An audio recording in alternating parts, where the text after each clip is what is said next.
Good morning student, स्वागत है आप सभी का एमपीएस विद्यालय के ऑनलाइन क्लासेस में। मैं बात कर रहा हूँ गणित विषय की। और बेटा हम आज एक्सरसाइज स्टार्ट करेंगे जो आपका सिलेबस चेंज हुआ है उसके अकॉर्डिंग सेकंड एक्सरसाइज। ठीक है, वैसे तो पुरानी बुक में थर्ड थी। देखो बेटा, इस एक्सरसाइज का जो नाम है वो है पॉलिनोमियल। क्या है? पॉलिनोमियल, यानी कि हिंदी में इसको बोलते हैं हम बहुपद। और ये आपने बीजीय व्यंजकों के माध्यम से पढ़ा भी होगा। 8वीं क्लास में आपने पढ़ी थी एक प्रश्नावली बीजीय व्यंजक, ये वही चीज़ है। ठीक है, बहुपद क्या होता है बेटा? दो चीज़ें होती है, एक चर होता है, एक अचर होता है। ठीक है, अचर वो होता है जिसकी वैल्यू फिक्स होती है, और चर वो होता है जो फिक्स नहीं होता। चर वो होता है जो फिक्स नहीं होता, अचर वो होता है जो फिक्स होता है। चर को बोलते हैं वेरिएबल, इंग्लिश में वेरिएबल, और अचर को बोलते हैं कांस्टेंट। कांस्टेंट, जो कोई भी चीज़ दुनिया में फिक्स है वो क्या होगी? कांस्टेंट या अचर। चर जैसे होते हैं एक्स, वाई, जेड, और अचर होते हैं 1, 2, 50, 100, 10,000, 5 लाख, जो भी है। यानी जितनी भी गिनतियाँ हम पढ़ते हैं वो सारी अचर होती है, और जो एक्स, वाई, जेड हम पढ़ते हैं वो चर होते हैं। अब देखो बेटा, इनको चर और इनको अचर क्यों कहा गया? चर वो होता है जो अपना मान बदलता है, और अचर वो होता है जो मान नहीं बदलता है। आप दुनिया में कहीं भी चले जाइए, जो भारत में 100 का मतलब होता है, अमेरिका में भी 100 का मतलब 100 ही होता है। वहाँ 500 नहीं होता 100 का मतलब। यानी ये फिक्स चीज़ है। और वेरिएबल एक्स, वाई, जेड, हर क्वेश्चन में एक्स, वाई, जेड का मान अलग अलग आता है, ये आप भी पढ़ चुके हैं। इसलिए ये क्या है? फिक्स नहीं। आपको पता है कि एक्स का मान हर प्रश्न के लिए एक जैसा होता है। अगर एक जैसा होता तो इसका मतलब क्या होता कि एक्स एक चर राशि नहीं है, लेकिन एक्स का मान फिक्स नहीं होता, इसीलिए एक्स को हम चर मानते हैं। ठीक है बेटा, और जब चर प्लस अचर मिल जाते हैं तो बनता है बहुपद, यानी कि polynomial. For example 3x + 4y + 2z। इसमें चर और अचर दोनों चीज़ें हैं, इसलिए बेटा ये एक बहुपद है। ठीक है, बहुपद में केवल एक ही पक्ष होता है। ठीक है, राइट हैंड साइड होती है, लेफ्ट हैंड साइड नहीं होती। अगर लेफ्ट हैंड साइड LHS भी होता तो ये एक बहुपद ना होकर के एक समीकरण बन जाता। तो इतना आपको ध्यान रखना है कि ये जो पॉलिनोमियल होता है, बहुपद होता है, इसमें एक ही पक्ष होता है केवल बेटा, RHS, राइट हैंड साइड, यानी दायां पक्ष। तो इस तरह के जो पद बनते हैं उनको हम बहुपद कहते हैं, यानी पॉलिनोमियल। अब पॉलिनोमियल में एक पद भी हो सकता है, दो पद भी हो सकते हैं, तीन। जैसे 3x है, ये एक पद का बहुपद है। 3x + y है, इसमें दो पद हैं, ये दो पद का बहुपद है। और ले लेते हैं z + x + y, इसमें तीन पद हैं, तो ये तीन पद का बहुपद है। जब एक पद का बहुपद होता है तो उसे रेखिक बहुपद कहते हैं, या एक घातीय रेखिक बहुपद कहते हैं, एक पद होता है तो। ठीक है, या एक पदीय भी कह सकते हैं। ये द्विपदी है, दो पद है, द्विपदी, और ये त्रिपदी। ठीक है बेटा, और दो या दो से ज़्यादा पद होते हैं तो उनको सबको बहुपद ही कह देते हैं हम। ठीक है, इस प्रकार से। अब पदों की संख्या निकालना बताता हूँ मैं आपको।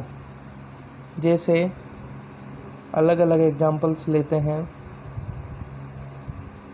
3x + y, 3x + y गुणा z, 3x + y + z, 2x + 2y × z, 3x × y × z। देखो बेटा, आपको कोई भी बहुपद दिया जाएगा और आपसे पूछा जाएगा कि बेटा बताइए इसमें कितने पद दिए गए हैं। ठीक है, आपको करना क्या है?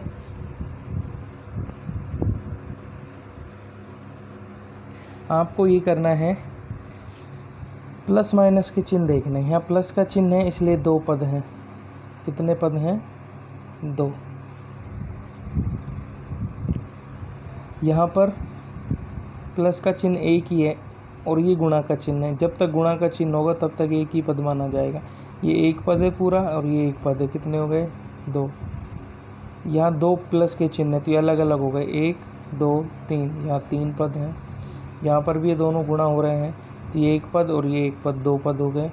यहाँ सारे ही गुणा हो रहे हैं, 3x गुणा y गुणा z, तो यहाँ एक ही पद माना जाएगा क्योंकि यहाँ ना प्लस आ रहा है और ना ही माइनस आ रहा है। तो इस प्रकार से बेटा पदों की संख्या ज्ञात की जा सकती है। ठीक है। अब कब कब बहुपद नहीं होता है, इस चीज़ का हमको और ध्यान रखना है। यदि चर की घात धनात्मक पूर्णांक नहीं है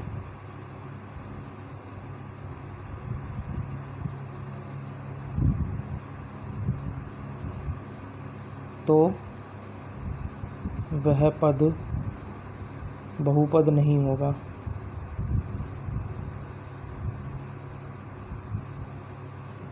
चर की घात कैसी होनी चाहिए? धनात्मक पूर्णांक। देखो बेटा, जैसे मैं लिख दूं x प्लस वाई स्क्वायर, यहाँ x की घात 1 है और y की घात 2 है, दोनों धनात्मक है और पूर्णांक है, इसलिए ये एक बहुपद होगा। अगले में मैं लिखूं x प्लस 1/x। अब 1/x का मतलब आप सभी जानते हो, जब x ऊपर आएगा तो x की घात -1 हो जाएगी और ये एक घात, यदि घात माइनस हो तो बहुपद नहीं होता है। या फिर x plus y under root में है। अब अंडर रूट वाई है तो y की घात क्या हो गई? 1/2, और 1/2 पूर्णांक नहीं होता है बेटा। ठीक है ना। इसीलिए घात कैसी होनी चाहिए? प्लस की होनी चाहिए और पूरी पूरी घात होनी चाहिए। 2 4 6 7 8 10 15 14 12 13, इस प्रकार से। तो ये भी एक बहुपद नहीं होगा। हाँ, अगर संख्या के ऊपर अंडर रूट लगा हुआ है, अंडर रूट 5, तो कोई प्रॉब्लम नहीं है।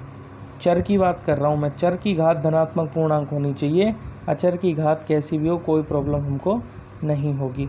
तो इस प्रकार से आपको पता लगाना है कि निम्न में से कौन बहुपद होगा और कौन नहीं होगा। ठीक है। मैं चरों की बात कर लेता हूँ अब। देखो बेटा, जैसे मैंने ये लिखा x plus y plus z, पहला एग्जाम्पल। दूसरा x² plus x plus Y. तीसरा 3x² प्लस एक्स प्लस 1। चौथा x² plus y² plus 2y। मुझे इसमें चर पता लगाने कितने कितने हैं। ठीक है। यहाँ देखो x y z 3 चर हैं। यहाँ x है और y है, केवल 2 ही चर हैं। यहाँ x केवल एक ही है, ये मत कहना x² x एक ही चर माना जाएगा। यहाँ x y और y 2 ही चर हैं, x और y। तो इस प्रकार से आप ये भी पता लगा सकते हो कि किस बहुपद में कितने चर आपको दिए हुए हैं। ठीक है। तो ये चीज़ें हैं बेटा। तीसरी चीज़ है, चौथी चीज़ है गुणांक का पता लगाना। जैसे आपको एक पद दे दिया जाए 3x² प्लस 5 और आपसे कहा जाए कि बेटा x² का गुणांक ज्ञात कीजिए, तो बेटा आपको एक काम करना है, x² के साथ जो संख्या आपको ना x² वाले पद को पकड़ो और उसमें आपको x² के साथ जो नज़र आ रहा है वो x² का गुणांक होगा। मुझे यहाँ 3 नज़र आ रहा है, तो x² का जो गुणांक होगा वो क्या होगा? 3। ठीक है। ऐसे ही अगर मैं लिखूँ -5y² प्लस 5y, मैं आपसे कह रहा हूँ y² का गुणांक बताइए। y² का गुणांक, y² वाले पद को पकड़ो, y² के साथ -5 नज़र आ रहा है तो y² का गुणांक होगा बेटा -5। ठीक है। अगर मैं एक और एग्जांपल लूँ x² प्लस 5y 2x², ये एग्जांपल है 2x² प्लस 5y। मैं आपसे कहूँ x का गुणांक बताइए, तो इस सवाल में x का गुणांक क्या होगा? x का गुणांक होगा 0।